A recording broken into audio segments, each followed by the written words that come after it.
අද ඔබ කරන රැකියාව තව වසර 5කින් නැති වෙලා යයි කියලා ඔබ කවදා හරි හිතුවද?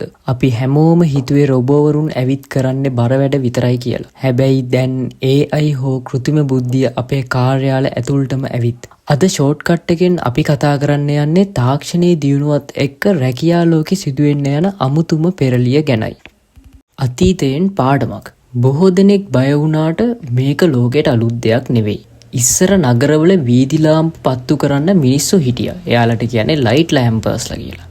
විදුලිය ආවම ඒ රස්සාව නැති වුණා. හැබැයි ඒ වෙනුවට ලෝකයට විදුලි ඉංජිනේරුවන් බිහි වුණා. තාක්ෂණයේ රස්සාවන් මරන්නේ නැහැ. ඒව වෙනස් කරනවා විතරයි.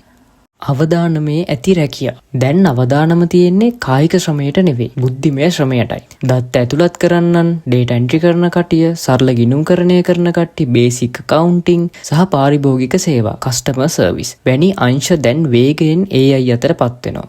දැන් AI වලට පුළුවන් නීතිඥයෙක් වගේ තර්ක කරන්න සහ දොස්තරෙක් වගේ රෝග විනිශ්චය කරන්න. ඒ වගේම ඔයාලා දන්නවද අනාගතයේ අමුතුම රැකියා මේ ලෝකෙට බිහි වෙනවා. ඒ වගේ අනාගතයේ අපිට අහන්න ලැබෙන අමුතුම රැකියා කීපයක් පිළිබඳව අපි කතා කරමු. AI පෞරුෂත්ව නිර්මාණකරුවන්, AI personality creators. මේ අය තමයි රොබෝවරුන්ට මිනිස්සුන් වගේ කතා කරන්න උගන්වන අය. ඊළඟ කට්ටිය තමයි ඩිජිටල් මළගියවුන්ගේ කළමනාකරුවන්, ඩිජිටල් ටූම්ස්ටෝන් මැනේජර්ස්. කෙනෙක් මිය ගිය පසු ඔවුන්ගේ සමාජ මාධ්‍ය සහ ඩිජිටල් මතකයන් පාලනය කරන අය.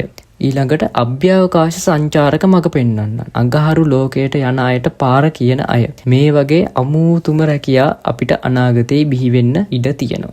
ඔබ බේරෙන්නේ කොහොමද? රොබෝවරුන්ට සහ AI වලට කරන්න බැරි එකම දේ තමයි මානුෂීය හැඟීම්, එම්පති කියන දේ සහ නිර්මාණශීලීත්වය, ක්‍රියේටිවිටි. ඔබ කරන දේට කලාව, ආදරය සහ මිනිස් සම්බන්ධතා එකතු කරන්න පුළුවන් නම් ඔබේ රස්සාව කිසිම රොබෝවරයෙකුට ගන්න බෑ. තාක්ෂණයට බය නොවි තාක්ෂණය ඔබේ මෙවලමක් කරගන්න ආකාරය ඉගෙන ගන්න, අප්ස්කිලින් කරගන්න.